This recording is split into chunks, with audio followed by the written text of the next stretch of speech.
दो वाक्यों का प्रयोग किया एक अयोध्या में कि अब 1000 साल की बुनियाद रखी जा रही है और 100 साल का एजेंडा बन रहा है जो मोदी युग के तीसरे अध्याय में जिसकी झलक मिलेगी।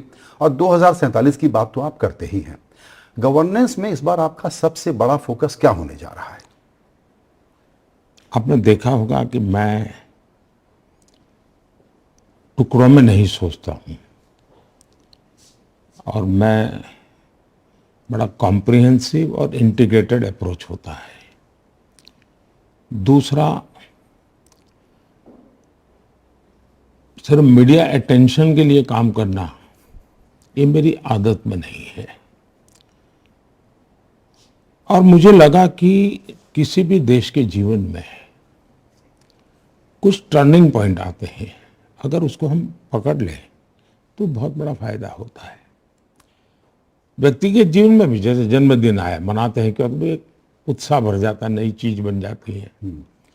वैसे ही जब आजादी के 75 साल हम मना रहे थे तब मेरे मन में वो 75th ईयर तक सीमित नहीं था। मेरे मन में 100 साल थे, आजादी के 100 साल।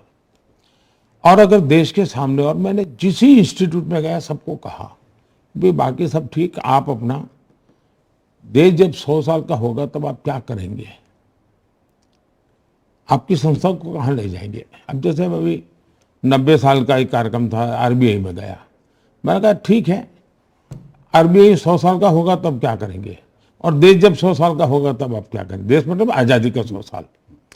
तो इस प्रकार से एक तो मेरा रहता है। और हमने आगामी 25 साल को ध्यान में रखते हुए, 2047 को ध्यान में रखते हुए काफी मंथन किया। लाखों लोगों से हमने इनपुट लिए। शायद मैं तो 15-20 लाख तो यूथ की तरफ से मेरे पास सुझाव आए हैं। और एक जिसको कहे मंथन, महामंथन हुआ है, बहुत बड़ी एक्सरसाइज हुई है। और उसमें से, और कुछ तो अफसर रिटायर भी हो गए जो इस एक्सरसाइज, इतने लंबे समय से मैं इस काम को कर रहा हूँ। मंत्रियों, सचिवों, एक्सपर्ट सबके सुझाव ने लिए हैं। और हमारे उसको भी मैंने बांटा है, 25 साल, फिर 5 साल, 1 साल, 100 दिन, इन स्टेज वाइज उसका मैंने एक पूरा खाका तैयार किया है। चीजें जुड़ेगी इसमें, हो सकता है एक आध चीज छोड़नी भी पड़े, लेकिन मोटा मोटा हमारे पास पता है हमको कैसे है। और हमने उसमें 25 दिन और अभी जोड़े हैं कि मैंने देखा कि यूथ बहुत उत्साहित है। और जो उमंग होता है उसको अगर चैनलाइज कर देते हैं तो एक्स्ट्रा बेनिफिट मिल जाता है।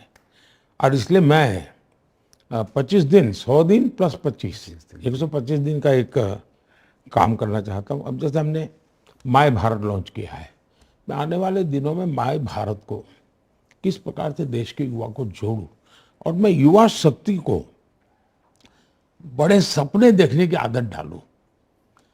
युवाओं को बड़े सपने साकार करने के लिए उनके हैबिट में चेंज कैसे लाऊं, उस पर मैं फोकस करना चाहता हूं। और मैं मानता हूं कि इन सारे प्रयासों का परिणाम होगा। और विरासत और विकास जब दोनों को जोड़ करके मैं चलता हूं, तब मैंने लाल किले से भी कहा था